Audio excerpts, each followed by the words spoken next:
बिहार राज्य के कैमूर पर्वत के आंचल में विराजमान भभुआ नगर के हरसु ब्रह्मा का अपना विशिष्ट महत्व है, जिनकी कृपा से मानव जनित तमाम प्रकार की बाधाएं और देव श्राप का शमन शीघ्र हो जाता है। विवरण मिलता है कि हरसु पांडेय भभुआ के निवासी थे, जो चैनपुर से 15 किलोमीटर उत्तर की ओर है। ऐसे इनके पुरोहित का खानदान अजगरा उत्तर प्रदेश में निवासरत है, जो हर एक वर्ष वार्षिक महोत्सव में अवश्य आते हैं। राठौर राजपूत सुंदरी मानिकमती से विवाह के बाद राजा के नाम, यश व गुण की चर्चा सर्वत्र होने लगी। आगे 1805 ईस्वी में राज्य के विकास व जनता के उत्थान हेतु राजा ने विष्णु यज्ञ किया और अपने राजकीय क्षेत्र के सभी ब्राह्मणों को यथाउचित सम्मान दिया।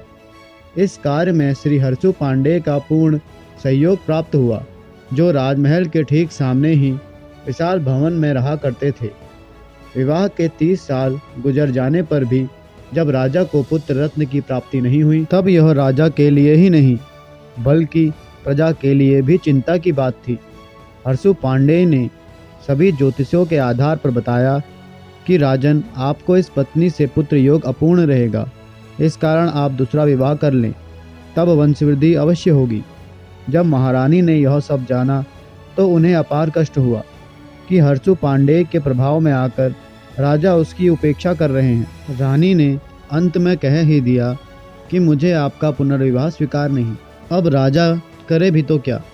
अंत में राजा ने श्री हरसु पांडेय की सहायता से सरगुजा की राजकुमारी ज्ञान कुंवर से काशी में चुपचाप शादी कर ली, जो राजा भानुदेव सिंह की पुत्री थी। काशी में ही नया भवन बनाकर इनकी व्यवस्था की गई। इधर रानी को जब यह मालूम हुआ तो उसने चाल चलकर छोटी रानी को भी राजमहल में बुला लिया। अब दोनों रानी साथ रहती है, पर बड़ी रानी को हमेशा राजा से बदला लेने का भाव उभरता रहा। जब छोटी रानी के आगमन का उत्सव राजमहल सहित पूरे राज्य में मनाया जा रहा था, तभी बड़ी रानी ने घोषणा करते हुए कहा कि अब इस राज्य की वास्तविक महारानी ज्ञान कुंवर ही रहेगी और आज से मेरा कार्य राजा को प्रशासनिक सहयोग देना है। राजा रानी के इस त्याग को जानकर सुन्न रह गए और उसने भी तत्क्षण घोषणा की कि बगैर बड़ी महारानी की राय विचार के वे कोई कार्य नहीं करेंगे। दिन गुजर रहा था, पर एक रात बड़ी महारानी ने राजा को हरसु ब्रह्मा के महल की ओर इशारा किया कि कैसे आप राजा और कैसा आपका राज्य, जहाँ राजा से ऊंचे भवन में राजपुरोहित का दीप रात भर जलता रहता है। राजा ऊंचा या राजपुरोहित? राजा ने समझाया, ऐसा मत सोचो प्रिय। हरसु अपना राजकीय पुरोहित ही नहीं, समस्त कार्य का मतिदाता व सहायक है। पर रानी के मन में तो बदले की भावना अभी तक बनी थी। उसने याद दिलाया कि आप तो वचन दे चुके हैं कि मेरी राय की अवहेलना नहीं करेंगे, तो चलिए उसके भवन में ऊपर दीप आज से नहीं जले। भला राजा के भवन से ऊंचा पुरोहित का भवन होगा? राजा वचन हार कर रानी की बातों में आ गया। जैसे ही राजा का काफिला हरसु पांडेय की भवन तक पहुंचा, अनुभवी हरसु सब जान समझ गए। अपने इष्ट देव का स्मरण किया, रक्षा की गुहार लगाई।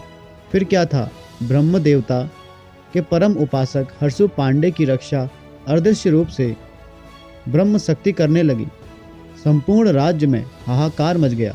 देखते ही देखते विशाल राजप्रसाद ढेर हो गया। राजा रानी सभी डर गए। छोटी रानी गर्भ से थी, इस कारण उन्हें नैहर भेज दिया गया। हरसु पांडेय ऐसा करने के बाद बड़े दुखी हुए और उन्होंने अनशन प्रारंभ कर दिया। अनशन के 21वें दिन मध्याह्न में संवत 1484 माघ शुक्ल नवमी सोमवार को अपना शरीर त्याग करने के उपरांत सूक्ष्म शरीर धारण कर हरसु पांडेय से हरसु ब्रह्मा बन गए। इनकी मृत्यु के बाद इनके अंतिम संस्कार की तैयारी चल रही थी, पर एक जोरदार आवाज के साथ ही शरीर पिंड रूप में परिवर्तित हो गया। यही पिंड आज हरसु ब्रह्मा स्थान के मूल पूजन क्षेत्र में पूजित है, जिस आयु फलदाता स्वीकारा जाता है। इस क्षेत्र में हरसु ब्रह्मा से संबंध और भी कुछ देवस्थल पूजित है, जो ब्रह्मा देवता के ही हैं, पर इन सबों के बीच हरसु बाबा का स्थान बड़ा ही महिमाकारी है। अगर आपको यह जानकारी पसंद आई हो तो हमारे वीडियो को लाइक, शेयर व कमेंट ज़रूर करें, जिससे हमें मोटिवेशन मिलता है और आगे की वीडियो बनाने के लिए हम प्रेरित होते हैं। धन्यवाद।